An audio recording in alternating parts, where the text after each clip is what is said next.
Shri Sharada Devi చరితామృతం part 5. భగవాన్ శ్రీరామకృష్ణులు. యశస్సు, కీర్తి రెండు రకాలుగా ఉంటాయి.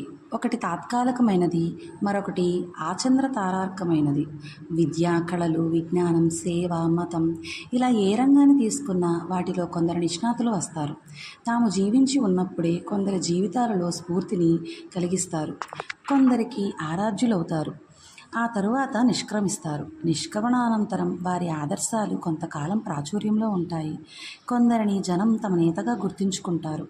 కానీ అది జాతీయ పతాకానికి మనం కనపరిచే గౌరవం లాంటిది మాత్రమే. వారి జీవితాలు ఇతరులకు ఆదర్శప్రాయంగా కాజాలదు. వారిని తమ జీవితాలను తీర్చిదిద్దుకోవటానికి ఎవరు ఉత్సుకత చూపరు. కాలక్రమంలో జనం వారిని పూర్తిగా మర్చిపోవటం కూడా కద్దు. ఈవో కోవకు చెందిన నేతలు, వారి యశస్సు తాత్కాలికాలు. మరొక కోవకు చెందిన వారుంటారు. వీరు జీవించి ఉన్నప్పుడు ఏ కొద్ది మందో వీరిని అవగతం చేసుకోగలుగుతారు. వారి జీవితాలు నిరాడంబరంగా, గుర్తింపునకై ఎటువంటి ప్రకటనలు లేకుండా గడుస్తాయి. కానీ నిష్క్రమణ అనంతరం వీరి ఆదర్శాలు, ఉపదేశించిన సనాతన సత్యాలు విశ్వరూపం దాల్చి లోకాన్ని ఆవరిస్తాయి. కాలక్రమంలో కోట్లాది మంది జీవితాలను ఆదర్శప్రాయంగా మలుస్తాయి. వీరి యశస్సు ఆచంద్ర తారార్కం. కాలం ఆ యశస్సును కించింత కూడా తగ్గించలేదు. ఇటువంటి మహాపురుషులుగా ఇటీవల కాలంలో మన మధ్య అవతరించిన వారే భగవాన్ శ్రీరామకృష్ణులు. గురుదేవుల గురించి, ఆయన మహజ్జీవనం గురించి అనేక పుస్తకాలు వెలువడ్డాయి, ఇంకా వెలువడుతూనే ఉన్నాయి.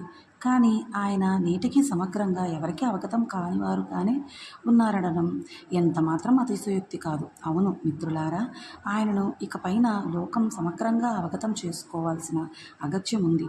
కాలగతిలో ఏతించిన ఎందరెందరో దీర్ఘదర్శులు వారి జీవితాలను చరిత్ర మన ముందు ఉంచింది. ఎవరి నీడన నేను జీవించానో, ఎవరి పాద పద్మాలమురల కూర్చొని అంత నేర్చుకున్నానో, ఆ శ్రీరామకృష్ణులకు, ఆయన దివ్య ప్రకాశానికి దీటైన మరొక జీవితాన్ని నేను చూడలేదు. సాటిలేని మహజ్జీవితంలో ఆయన తృప్తి చెంది ఆ జీవితానికి భాష్యాన్ని తెలిపే బాధ్యతను ఇతరుల మీద వదిలివేశారు అన్నారు స్వామి వివేకానంద. ఆయన జీవిత చరిత్రలు అనేకం వెలువడినందువలన ఇక్కడ ఆయన జీవిత విశేషాలను వివరంగా పొందుపరచడం లేదు. శ్రీ శారదామాత జీవితం ఏ రీతిలో ఆయన జీవించడంలో సమ్మిశ్రితమై ఒక వినూత్న సందేశాన్ని లోకానికి అందించిందో ఆ విషయాన్ని మాత్రం శక్తి మేరకు ఇక్కడ తెలుపబోతున్నాము. అదేమిటని కొందరు విస్తుపోయి చూస్తున్నారు. ఇదొక అద్భుతమని కొందరు మాట్లాడుకుంటున్నారు. మరికొందరు దీనిని విని ఆశ్చర్యపోతున్నారు. ఇంకా కొందరు విని అవగతం చేసుకోలేని అయోమయంలో ఉన్నారు. శ్రీరామకృష్ణుల జీవితం చదివిన వారందరికీ ఇటువంటి అనుభవమే కలుగుతుంది. ఆయన భక్తుడా? అవును. ఆయన జ్ఞానియా? అవును. ఆయన సంసారియా? అవును. సన్యాసియా? అవును. పురుషుడా? అవును. స్త్రీయా? అవును. నిరక్షరాస్యుడా? అవును. సర్వజ్ఞుడా? అవును. శైవుడా? అవును. వైష్ణవుడా? అవును. శాక్తేయుడా? అవును. వేదాంతియా? అవును. ఇలా పరస్పర విరుద్ధాలన్నీ ఆయనలో లీనమై ఉన్నాయి. ఆయన అసంఖ్యాక భావాలను ఆలావహం అది సర్వతోముఖంగా బహిర్గతం కావడానికి అనువైన సువిశాల హృదయులు ఆయన. బహుశా బ్రహ్మజ్ఞానాన్ని సైతం కొలిచి చెప్పగలరు. కానీ ఆ గురుదేవుల మనస్సు లోతును కనుగొనడం అసాధ్యం అంటారు స్వామి వివేకానంద. శ్రీరామకృష్ణులు అంతుపట్టని మానవాతీతులు. శ్రీరామకృష్ణులను అవతార వరిష్ఠులుగా అంటే అవతారాలలో ఉత్కృష్టులుగా అభివర్ణించారు స్వామి వివేకానంద. శిష్యులు తమ గురువును సాక్షాత్తు పరబ్రహ్మంగా ఆరాధించడాన్ని హిందూ మతం వేనోళ్లా శ్లాఘిస్తుంది. కానీ నిజానికి అవతారం అంటే సాక్షాత్తు భగవంతుడు దిగిరావడం అన్నది అపూర్వంగా జరిగే సంఘటన. రాజ్యంలో ఎక్కడైనా అల్లర్లు చెలరేగితే వాటిని అణచడానికి సైనికులను ముందు పంపిస్తారు రాజు. సైనికులు అల్లర్లను అణచలేని పక్షంలో సైనాధిపతిని పంపుతారు. ఆయన కూడా విఫలుడైతే మంత్రిని పంపడం జరుగుతుంది. అప్పటికీ పరిస్థితి అదుపులోకి రాకపోతే స్వయంగా తానే అక్కడకు వెళ్ళి పరిస్థితిని తరచి చూసి చక్కబెట్టి తిరిగి వస్తారు. అలా స్వయంగా మహారాజే రావడం లాంటిది అవతారం. సైనికుడు, సైనాధిపతి లాంటి వారే మహాత్ములను పోలిన మనోస్థితి గల మహనీయులు. ఈసారి మహారాజే రావటం తటస్థించింది. కానీ మారువేషంలో వచ్చారు. ఆయన ఇలాంటి మనిషి అని ఒకరిద్దరు గుర్తించి తమలో తాము మాట్లాడుకోవటం ప్రారంభించగానే ఆయన నిష్క్రమిస్తారు అని శ్రీరామకృష్ణులు కూడా చెప్పి ఉన్నారు. ఒక సామాన్యుని మహాత్ముని అవతార పురుషుని ఆనవాలు పట్టడం మనం తెలుసుకుని ఉండాలి. అవతార పురుషులు ఈ లోకానికి ఒక సందేశం నిమిత్తం వచ్చారు. వారి జీవితకాలంలో కొద్దిమంది మాత్రమే వారిని గుర్తించగలుగుతారు. కానీ వారు నిష్క్రమించిన తర్వాత వారి జీవిత చరిత్ర సందేశము నూతన వేగం సంతరించుకుని లోకానికి ఆవరింపచేస్తాయి. ఆధ్యాత్మిక రంగంలో మాత్రమే కాదు, మత, సమాజ, రాజకీయ, ఆర్థిక, కళ, విజ్ఞాన రంగాలన్నిటిలోనూ చొచ్చుకుపోయి వాటికి కొత్త నిర్వచనాన్ని, స్థాయిని కలిగిస్తాయి. శ్రీరామకృష్ణుల జీవితం అలాంటిదే. ప్రస్తుతం ఆయన పేరిట జరుగుతున్న కార్యకలాపాలన్నింటినీ చూసిన వారంతా ఈ నిజాన్ని గ్రహించుకోగలరు. స్వామి వివేకానంద ద్వారానే శ్రీరామకృష్ణ పరమహంసను అవగతం చేసుకోవడానికి ప్రయత్నించాలని చెబుతారు. కానీ స్వామీజీ తన ప్రసంగాలలో శ్రీరామకృష్ణ గురించి కారణాంతరాల వలన ప్రస్తావించలేదు. అట్టడుగున ఉన్న ఆ భావోద్వేగపు ఊట ఆయన రచించిన గీతాలలో ఎడతెగక ప్రవహించింది. శ్రీరామకృష్ణ గురించి అనేక విషయాలు స్వామీజీ గీతాల మూలంగా మనం తెలుసుకోవచ్చును. స్వామీజీ విరచిత గీతాలను, ఆయన చేసిన ప్రసంగాలను తరచి ప్రకిస్తే ఆయన శ్రీరామకృష్ణులు 3 కోణాలలో అభివర్ణించినట్టు మనకు ఆయన తెలియచేస్తారు. వీటిని శ్రీరామకృష్ణులు 3 పరిణామాలుగా పేర్కొంటాం. అవి పరిపూర్ణులు అంటే నరదేవ, 2 గురుదేవులు అంటే గురువరహ, 3 అవతార శ్రేష్ఠులు అంటే అవతార వరిష్ఠ. మన జాతి శ్రేయస్సు కోసము, మన ధర్మం శ్రేయస్సు కోసము ఈ మహోన్నత ఆదర్శ పురుషుని మీ ముందు ఉంచుతున్నాను అన్న స్వామీజీ వచనాలలో పరిపూర్ణులు అనే పరిమాణం సూచితమవుతుంది. ఎందుకంటే ఆదర్శ పురుషుడు అన్నప్పుడు మనం అనుసరించదగ్గ వ్యక్తి అయి అతడు ఉండాలి. శ్రీరామకృష్ణులు ఈ పరిమాణాన్ని మాత్రమే మనం అనుసరించి నడవగలం. నేను పూర్తిగా 16 అణాలను జీవించి చూపాను, మీరు ఒక్క అణా మేరకైనా చేయండి అని శ్రీరామకృష్ణులు అన్నప్పుడు తమ పరిపూర్ణత్వ పరిమాణాన్ని తెలుపుతున్నారు. మనిషి గుణగణాలను మన శాస్త్రాలు శ్లాఘించే పవిత్రత, త్యాగము, అంతర్జ్ఞానం, కరుణ, నిజాయితీ, సరళత్వం, నమ్రత, వీటిలో దేనినైనా సరే తీసుకొని ధైర్యంగా అనుష్ఠించే మనస్సు అంటూ అన్ని లక్షణాలు పరిపూర్ణంగా ఉన్నంత మాత్రాన ఆయనను మనం ఆదర్శ పురుషునిగా పరిగణించడం లేదు. ఎందుకంటే నిజాయితీ, సరళత ఇవన్నీ కేవలం మనసు లక్షణాలే కానీ జీవితం కాదు.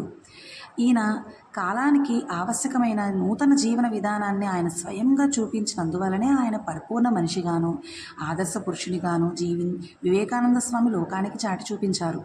సన్యాసాశ్రమ ధర్మాన్ని అంగీకరించే అన్ని మతాలు సన్యాసిని ఆదర్శ పురుషునిగా ఆరాధిస్తాయి. భారతదేశంలో సర్వసంగ పరిత్యాగం చేసి ఒక గుహలో జీవించి సన్యాసి మహారాజు కన్నా గొప్పగా గౌరవించబడతాడు. గుహలో జీవనం గడుపుతున్న సన్యాసి పరిపూర్ణ మనిషిగా ఉండవచ్చు, కానీ ఆయన ఒక పరిపూర్ణ ఆదర్శ పురుషునిగా ఉండజాలడు. ఆయనను ఆదర్శంగా తీసుకునే జనసామాన్యం తమ జీవితాలను మలుచుకోలేదు. అదే సమయంలో ప్రాపంచిక జీవితానికి మాత్రమే ప్రాముఖ్యమిచ్చే ప్రస్తుత సమాజంలో త్యాగం, సర్వసంగ పరిత్యాగ మహత్యము తగ్గుతూ ఉండటం కాదనలేని నిజం. అందువల్ల సన్యాస ధర్మాన్ని అంటిపెట్టుకోకుండా ఆధ్యాత్మిక జీవనం కొనసాగించలేమా అనే ప్రశ్న మనిషి జీవితంలో తలెత్తింది. తప్పకుండా జీవించగలమని చెబుతూ అలాంటి ఒక జీవితాన్ని అనుసరించి చూపడానికే శ్రీరామకృష్ణ పరమహంస అవతరించారు. శ్రీరామకృష్ణులు కావాలనుకుంటే వివాహం చేసుకోకుండా ఉండవచ్చును, కానీ ఆయన వివాహం చేసుకున్నారు.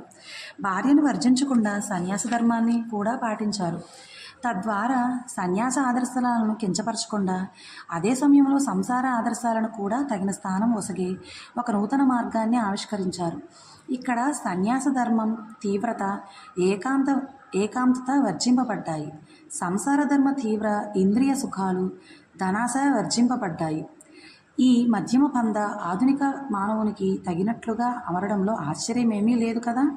నిజానికి దీనికి ఒక నూతన మార్గంగా పేర్కొనడం సబబు కాదు. మన వేదకాల ఋషులు ఇలాంటి జీవితాన్నే గడిపారు. ప్రస్తుతం మనకు కనిపించే గార్హత్యము, సన్యాసము అనే విభాగం వేదకాలంలో లేదు. ఇదంతా బుద్ధుని తదనంతరం కాలంలో ఏర్పడ్డాయని పేర్కొన్నారు. వేదాంతకాల ఋషులలో పలువురు మధ్యమ పందాన్నే అనుసరిస్తారు. దీనిని వివేకానంద స్వామి ప్రాచీన భారతదేశంలో వందలాది ఋషులు ఉండేవారు, భవిష్యత్తులో లక్షలాది ఋషులు ఉండబోతున్నారు. ఈ విషయాన్ని ఎంత త్వరగా మనం అందరము విశ్వసిస్తే మన దేశానికి అంత మంచిది, లోకానికి మంచిది అంటారు శ్రీరామకృష్ణుడు. ఈ వైదిక ధర్మాన్ని పునరుద్ధరించి ఆధునిక కాలానికి యుక్తమైనదిగా చేశారు.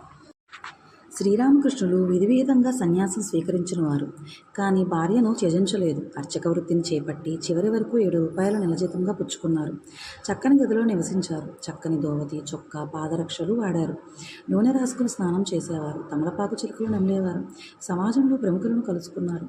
ఇలా ఒక నగరంలోని సామాన్య పరిస్థితిలో పవిత్రులుగా, పుణ్యపురుషులుగా జీవించడం సాధ్యమే అని స్వయంగా ఆచరించి చూపారు. సామాన్య మనిషి కూడా సంసారాన్ని నుంచి విడబడకుండానే ఉన్నత జీవితం గడపవచ్చుననటానికి ఆయన జీవితమే మహోన్నత ఆదర్శంగా పరిణమించింది. కానీ ఇలాంటి ఆదర్శాన్ని ఒక స్త్రీ స్వీకరించి ఇలాంటి జీవితాన్ని ఆచరించవచ్చని దర్శించినప్పుడే అది పరిపూర్ణ జీవితం కాగలదు. అందుకోసం అవతరించిన వారే మాతృదేవి. ఆమె శ్రీరామకృష్ణుల కఠోర తపస్సులు ఏమీ ఆచరించలేదు. కానీ సరళమైన మనస్సు, భర్తకు హృదయపూర్వకమైన సేవ, జపం, ధ్యానం లాంటి అందరూ అనుసరించదగిన సాధకుల మూలంగానే ఉన్నత స్థితికి చేరి అలాంటి ఆదర్శ జీవితాన్ని ఆచరించి చూపించారు. తన్మూలంగా సంసారంలోని స్త్రీలు ఆమె ఆదర్శ మహిళగా రూపొందారు. స్వామీజీ దృష్టిలో 2వ పరిమాణం గురుదేవులు అంటే ఉన్నతమైన గురువు అన్నమాట. గురుం భవ వైద్యం, సంసారం అనే ఘోరమైన వ్యాధికి దివ్యౌషధమే గురువు అంటూ వారిని వర్ణించారు.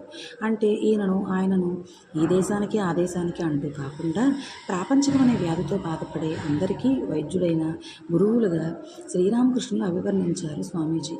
కేవలం చిలక పలుకుతో ఎవరూ లోకానికి గురువు కాలేరు. లోకంలో ఎందరున్నారో వారందరి మనస్తత్వాలు భిన్నమైనవి. గురుదేవులు అన్నప్పుడు వారందరికీ యుక్తమైన ఆధ్యాత్మిక మార్గాన్ని చూపగలిగే సామర్థ్యత కలిగి ఉండాలి. అటువంటి మార్గదర్శాన్ని మానవాళికి చూపించారు శ్రీరామకృష్ణులు. శ్రీరామకృష్ణులు వినూత్న విశ్వాసాన్ని రగిలించారు. ఆంగ్లేయుల విద్యా విధానం వల్ల యథార్థమైన బుద్ధిని కోల్పోయి మన పారంపర్యాలు, సంస్కృతి, ఆధ్యాత్మిక ఇవన్నీ కేవలం మూఢనమ్మకాలేనా అనే సంశయంలో నలిగిపోతున్న మనిషి హృదయపద్మం వికసించడానికి విశ్వాసం అనే సూర్యకిరణం కావలసి వచ్చింది. అలాంటి విశ్వాస సూర్యకిరణాలను వ్యాపింపచేయడానికి ఉదయించింది శ్రీరామకృష్ణుల దివ్యవాణి. అవును, నేను భగవంతుని చూశాను, కావాలంటే మీరు కూడా ఆయనను దర్శింపవచ్చును. ఈ మాటల మూలంగా మానవ హృదయంలో విశ్వాసం అనే బీజాన్ని నాటడంతో పాటు మళ్ళీ మరోసారి వేదాల శాస్త్రాల యథార్థత నిరూపించబడింది. ప్రస్తుతం మనం సర్వత్రా చూస్తున్నాం కదా, జీవితంలో ఎలాంటి పట్టు లేని ఒక స్థితి. ఇందుకు కారణం జీవితంలో మనిషి ఎలాంటి ఉన్నత లక్ష్యం లేకపోవటమే. డబ్బు, సుఖభోగాలను మాత్రమే లక్ష్యంగా చేసుకోగలిగాడు మనిషి. కానీ అవి అతన్ని వదిలేసుకున్నాయి. జీవితం అంటే ఇదేనా? ఇలా చూపించి మైమర్పించే ఈ సుఖభోగాలు తప్ప జీవితంలో సాధించగలిగింది ఏమీ లేదా అని అంగలారుతున్న మనిషికి శ్రీరామకృష్ణుడు విశ్వాస వెలుగు కిరణం వచ్చి దారి చూపించింది.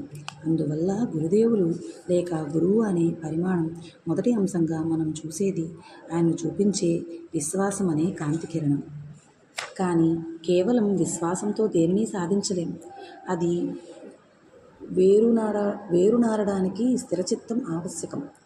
దానిని సమకూర్చేది ఆయన సందేశం. అమృతపుత్రులారా అంటూ మానవాళిని ఆహ్వానించిన, ఋషుల వాణిని ప్రతిధ్వనించిన ఉవ్వెత్తున లేచింది శ్రీరామకృష్ణుల వాణి.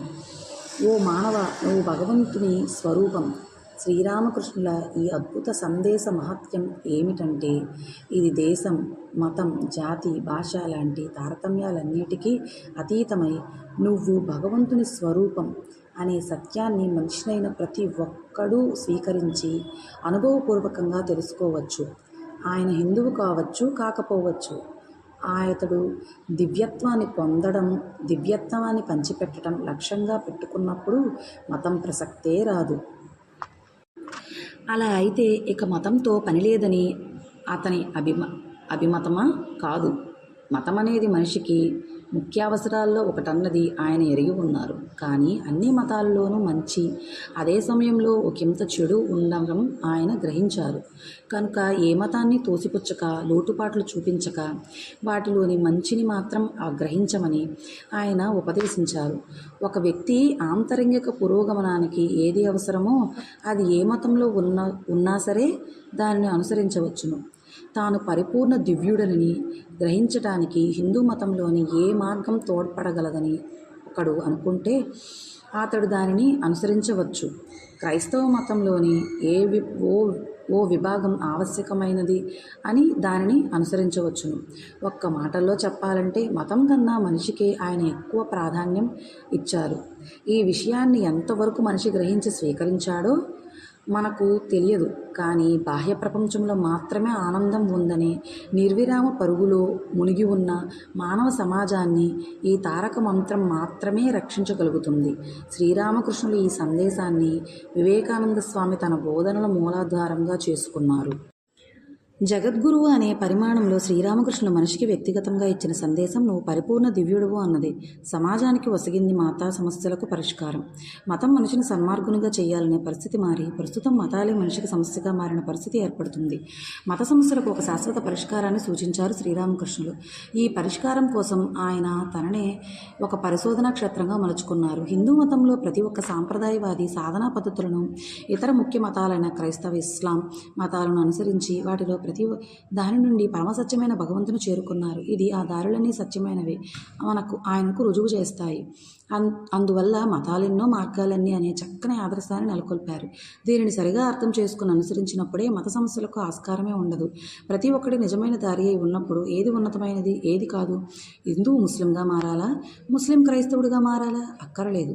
ఈ ఆదర్శాన్ని మాత్రం లోకం స్వీకరిస్తే మత సమస్యలకు ఇక ఆస్కారమే ఉండదు. ఆధ్యాత్మికత, మతం లాంటి వాటికే కాకుండా కళలు, విజ్ఞానం, రాజకీయం, సంస్కృతి వంటి అన్ని శాఖల్లో వాటిని పట్టుకొమ్మల్లాగా సన్యాసులే ఉంటూ వచ్చారు. దండయాత్రలు, కరువు, వరదలు వాటిల్లి దేశానికి క్లిష్టదశ వచ్చినప్పుడు సన్యాసులే ఈ దేశ సాంప్రదాయాలను కాపాడుతూ వచ్చారు. చారిత్రాధ్యయనంతో ఈ విషయాన్ని చక్కగా అర్థం చేసుకోగలుగుతారు. అందువలన జగత్తుకు తాను తీసుకువచ్చిన కొత్త సందేశాన్ని కాపాడటానికి, దానిని ప్రజల మధ్య వ్యాప్తి చేయడానికి సాధువుల సాంప్రదాయం ఒకదానిని శ్రీరామకృష్ణుడు నెలకొల్పవలసి వచ్చింది. అందుకోసం వివేకానంద స్వామి ఆధ్వర్యంలో యువకులు కొంతమందికి తర్ఫీదునిచ్చి వారిచే సన్యాసం స్వీకరింపచేశారు శ్రీరామకృష్ణులు. ఈ కొందరు యువకులు నూతన ఆదర్శాలతో కాలావశ్యకమైన ఒక సన్యాస సాంప్రదాయంలో రూపుదిద్దుకున్నారు. ఇలా శ్రీరామకృష్ణులు గురుదేవులని పరిమాణంలో వ్యక్తిగతంగా మనిషికి, సమాజానికి, సన్యాస సాంప్రదాయానికి సందేశాలను ఇచ్చిన 3 ముఖ్యమైన స్థితుల్లో చూడగలుగుతున్నాం. ఈ పరిమాణంలో మాతృదేవి పాత్ర మహత్తరపూర్ణమైనది. గురుదేవుల నిర్యాణానంతరం మాతృదేవి గురుదేవిగా ఈ బాధ్యతను స్వీకరించారు.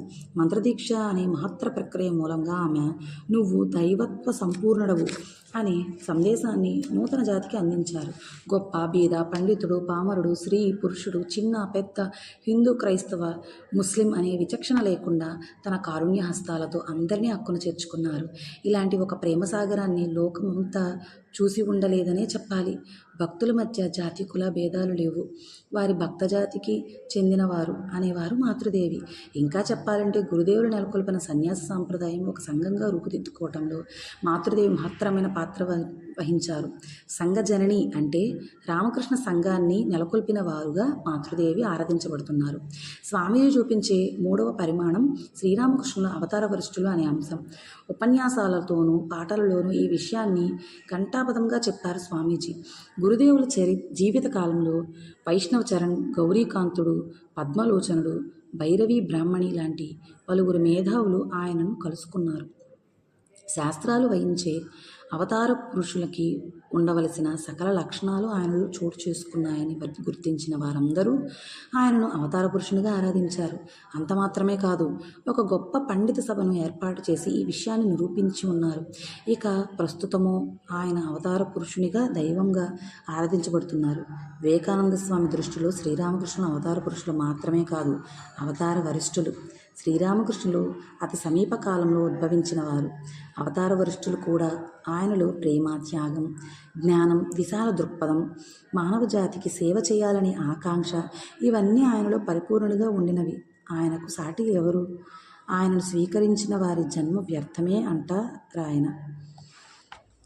ఒక అవతార పురుషుని ముఖ్యమైన గుర్తుగా స్వామీజీ పేర్కొనేది ముక్తిని ప్రసాదింపగల సామర్థ్యం.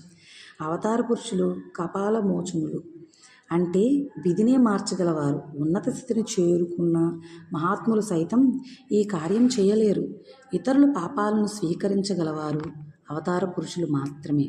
మామూలు గురువులు చేయలేరు అంటారాయన.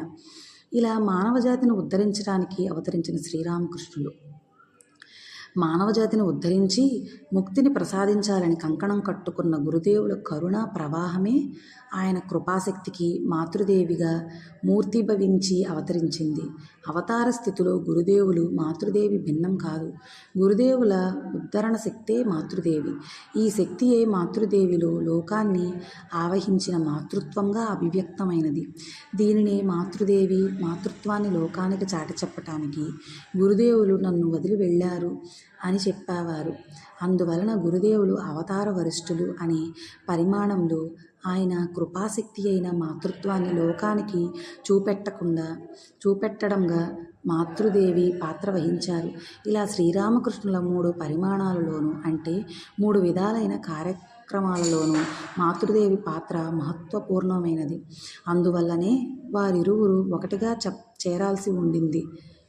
ఇలాంటి మహోన్నతమైన కార్యక్రమాలను ఒక ప్రారంభంగా నెలకొన్నదే శ్రీ శారదా రామకృష్ణుల వివాహం.